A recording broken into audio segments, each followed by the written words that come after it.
I've been documenting wild places for decades. I'm always struck by the concentration of diversity in this beautiful, pristine bay.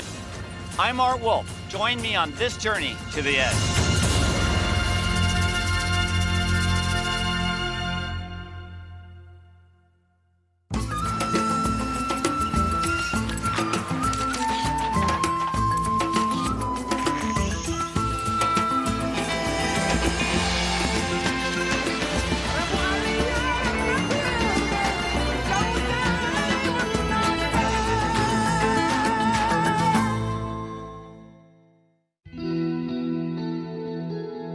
I've been coming to Glacier Bay for a long time, and every time I come back here, I discover something new. The Ice Age really had a profound effect on this region of Southeast Alaska. All the great islands run north and south. All the channels largely are running north and south. Glacier Bay, only 200 years ago, had 4,000 feet of ice, and today there's just remnant glaciers. I'm being joined by Greg Green, a wildlife biologist who has extensive knowledge in the marine ecosystems of Southeast Alaska. What I love is just the richness of this environment that we're traveling through. Not only do you have the spectacular glaciated mountains, the really intact forests, but you got all the animals that thrive in these wild waters.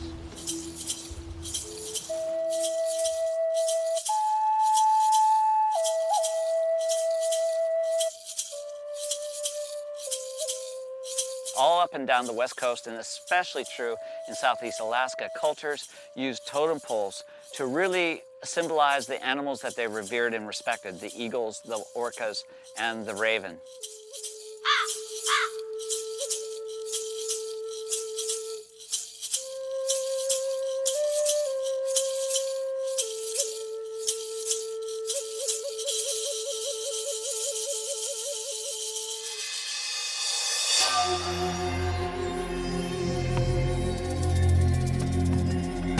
Right now we've got two whales and they're still up, and in a second or two it's going to be a nice shot because the spray will come straight up, and any second now they're going to do it, and when they do it I'm going to get the shot.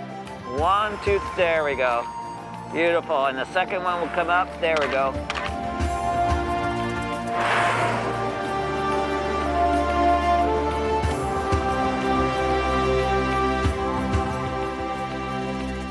Wow, there's really a lot of activity here. We're in the midst of a huge group of humpback whales.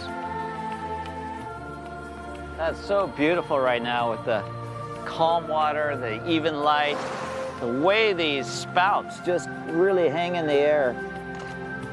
It almost looks like a watercolor painting.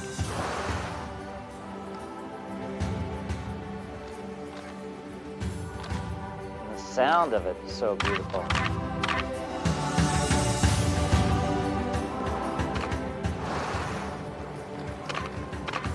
Very nice. That's spectacular. Just to have that dark green body of water, the way the spray is really distinguished from the dark background, and then that graceful way these huge animals just enter the water.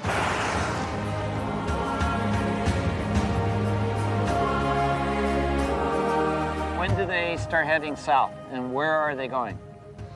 These whales winter in Hawaii, and they don't feed there. That's where they go to breed. That's where they go to have calves. And then they come back here to feed, to forage in this rich waters. What's the status of the humpback whale? Are they endangered? Well, they're still classified as an endangered animal and under the Endangered Species Act, but the populations here are definitely increasing. Humpback whales are coming back in the North Pacific. It's an animal that you only get glimpses of part of their body until they actually breach. They usually breach when they come back to the surface. And usually when they get into the rhythm, they come to the surface 3 or 4 times, but that first time they come back up after sounding or diving, they come up with such force that they can launch their bodies right out of the water.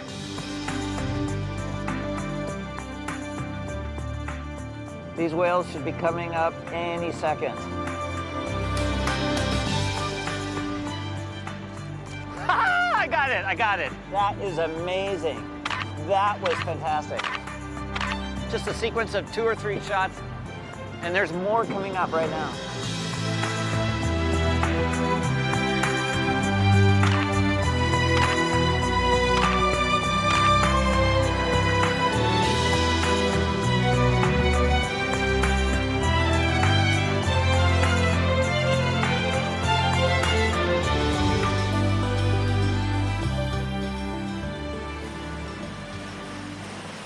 This is a great place. There's so much action right here. The water is very turbulent and it mixes up the fish, the herring, the krill. Consequently, we got cormorants, gulls, eagles, sea lions, all vying for the same food.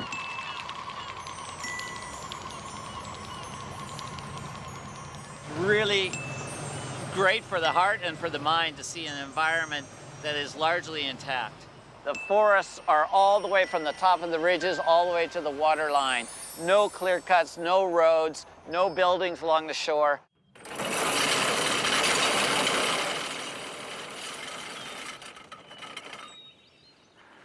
This is a beautiful forest with the Sitka spruce and hemlock. How old would you think these trees are? Well, we know. This is forest began about 200 years ago when Captain Vancouver was here and the glacier just receded past. Wow, that's amazing. In 200 years, this whole forest was established. How is this forest actually being affected by global warming?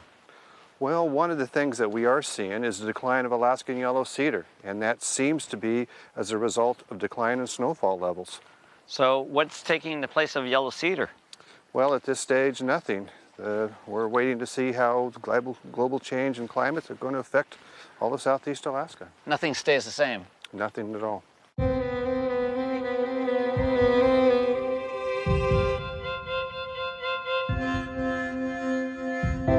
I love working in the rainforest, and if it's raining, I just adjust to it.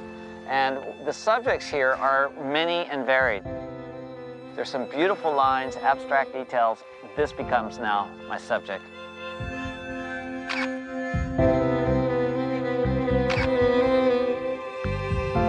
Right now I'm zeroing in on just a few raindrops in the circular patterns that are really spiraling out. It becomes a really nice pattern, really nice study of light and dark.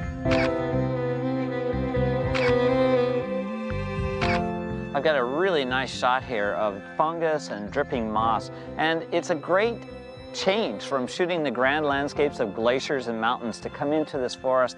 It's a calming effect on the mind. It's such a soft environment, such a quiet environment, and now I'm shooting a very quiet, soft subject.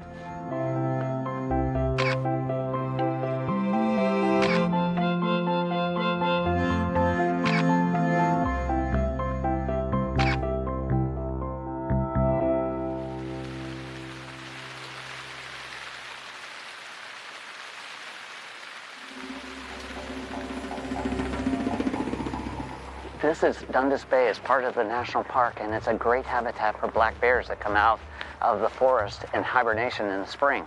They eat this very succulent grass.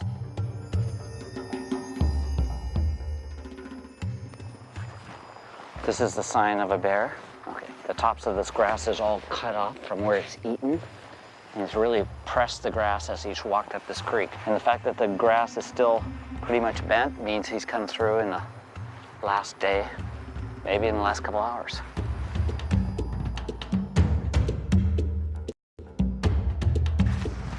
This is a pretty fresh bear track here. He drew a line from one toe across here. If the toe is below this line, it's a black bear. If it's above, it's a grizzly. And just the sheer size of this, if this was a grizzly bear track, it'd be a pretty young bear. But this is a medium-sized black bear.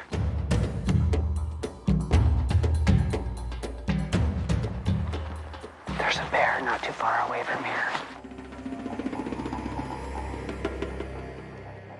It's taken one look at us, and it's cut across what I think is these alders, and it might come right out over here. So if I can anticipate the direction it's moving, we might be able to get a good shot. So let's walk over here. It's just cut through these bushes. There it is, right there. Stop. It doesn't really have great eyesight, but it sees us and is wondering what we are. These bears now are sharing their environment with the brown bear or the grizzly. So they're much more apprehensive about other shapes walking around. We're gonna move. I think he might come out one last time at the, right where this little creek comes out of the forest. It might be a good shot.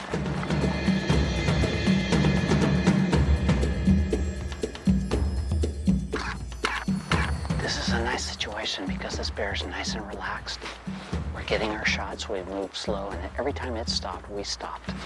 And consequently, we've been able to get up close without really pressuring the bear. So now the bear's relaxed, eating grass. I'm getting my shots.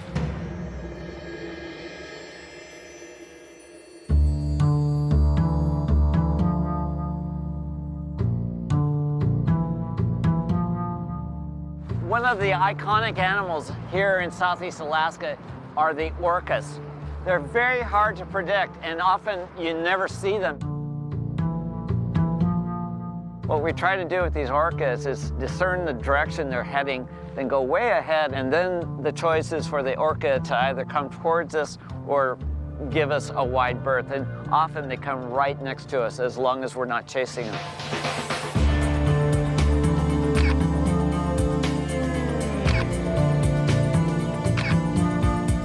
With the orcas, unlike the humpbacks, they get into a rhythm and they stay on the surface. They're a much smaller animal and they're not as capable as the humpback to stay underneath the surface. So we have a higher likelihood of predicting the distance and the direction that these orcas are going.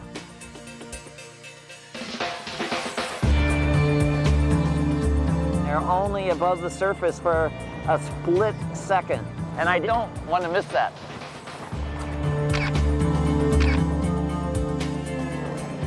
And I didn't.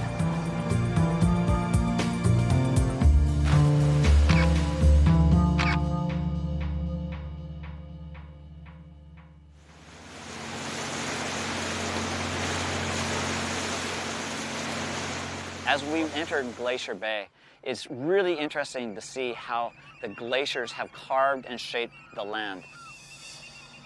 Not only the fjords, but many of the islands are resistant columns of rock that really rise out of the ocean bottom.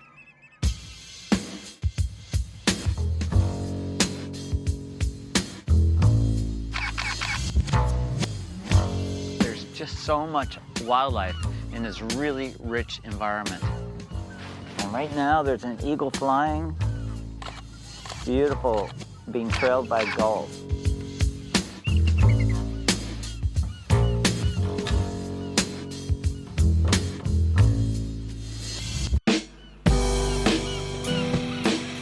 Going on right now. Here's a whole colony of kittiwakes flying in front of the cliffs. I saw a peregrine falcon earlier, and we've got a mountain goat with a very young kid and a civet adult, all right on the same cliff right in front of us. I think what happens is that these cliffs really absorb a lot of the heat from the sun, and consequently the snow melts off really soon in the season and exposes the sedges and the lichens that they really love to eat. Very chilled out. That's what's nice about photographing these mountain goats, is very relaxed, really a nice looking animal, looking straight at us right now. You can see how that powerful hump on the back is really the center for the muscles that enable it to go straight up and down.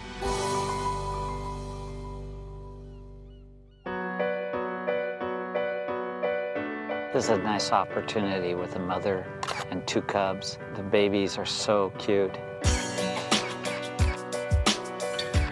And the very fact that we're drifting up so slowly, the mother's curious. She's watching us. She's eating barnacles right off the rock. Bears are such omnivores. They'll eat the barnacles, they'll eat grass, they'll eat salmon, berries.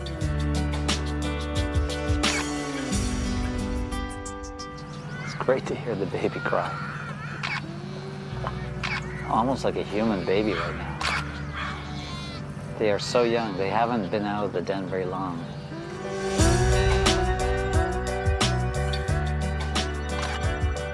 She's a great looking mother. Oh, nice moment. The babies are just touching nose with mother. Oh, that's as good as it gets right there.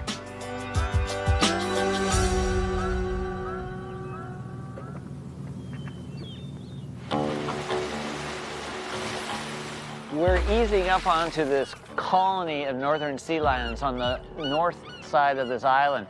These sea lions have found just the perfect slope of rock where they can easily carry themselves up out of the water and relax and rest. This is known as a rookery.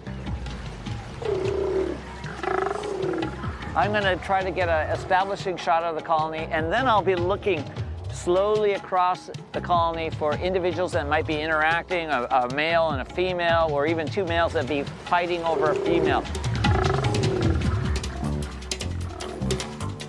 Each male basically can stand each other when they're 15 or 20, 30 feet apart. They get too close to each other, they start to still each other's females, and they start fighting. This is the perfect light conditions for photographing these guys. If it was even brighter or overcast, their big bulky bodies would cast shadows over other animals. But with this even light, it really allows us to make sense of the entire colony of northern sea lions.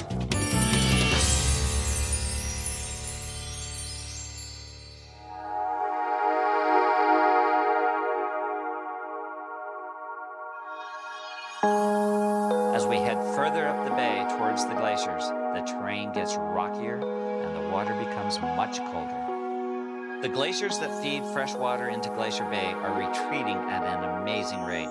It's a natural process, but it's being accelerated by global warming.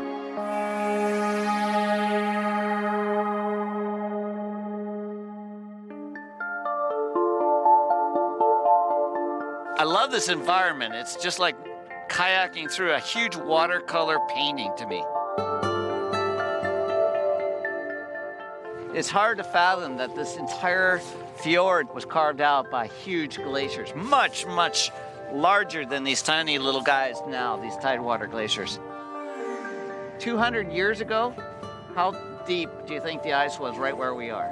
Probably somewhere between 4,000 and 6,000 feet thick. Can you imagine in 200 years that 4,000 feet of ice has melted? That's extraordinary. You know, it's amazing that this landscape is in such rapid transition. This snow has been locked up in this ice for hundreds of years, and now it's about to calve into this fjord, melt, and once again join the water cycle. It's really interesting also to see how the oldest ice is the clearest ice, and it's on the bottom layer of a glacier. And it's really compressed hard and clear, almost like the way diamonds are formed. Look at that wall over here that looks just like a wall of jade. It's so beautiful.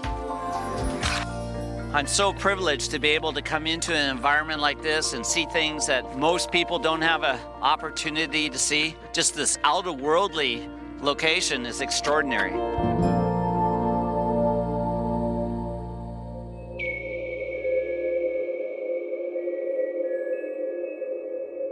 The ice that's got locked up in this glacier may have fallen in the form of snow hundreds of years ago. And now at the terminus, it's calving off and ultimately melting out. And it's overwhelming when you think of the scale of the human in relationship to a wall of ice that may be 300 or 400 feet high.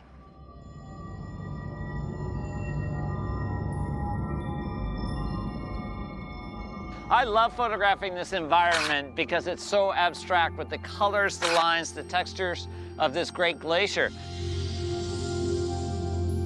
It's a frightening environment, it's a dynamic environment. Ultimately, it's a fascinating environment for the camera and for my imagination. The deep blues of the light passing through the ice crystals really translate well on film. I love shooting landscapes where the sense of scale is obscured. You really rely on the abstract.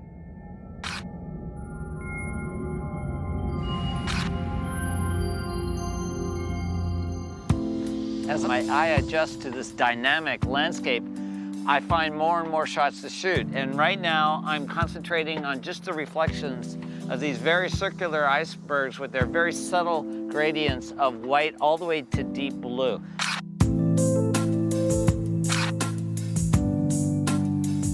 Right now, I'm making this tiny little iceberg really dominant in the frame, and then the reflections of the icebergs across the water really is a nice soft backdrop. So foreground, background, very surreal landscape. It's all coming together.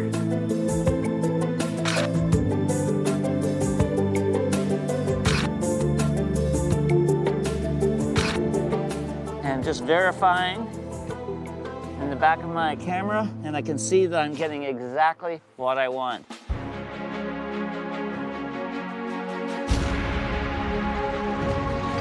The glaciers are still active today, and it's among the most exciting things that I've ever seen anywhere on Earth. To see a glacier calve into these deep blue waters is a really thrilling sight.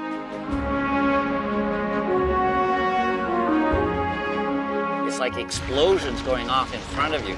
It's both frightening, but also extremely intriguing and exciting to see.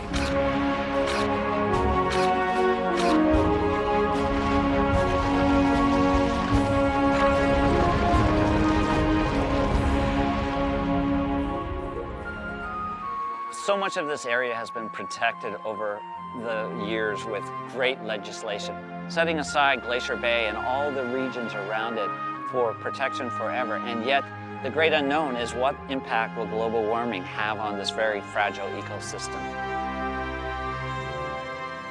With the warming of the Earth, what will happen to the populations of birds and sea creatures that live and abound in these waters? This is something we don't know.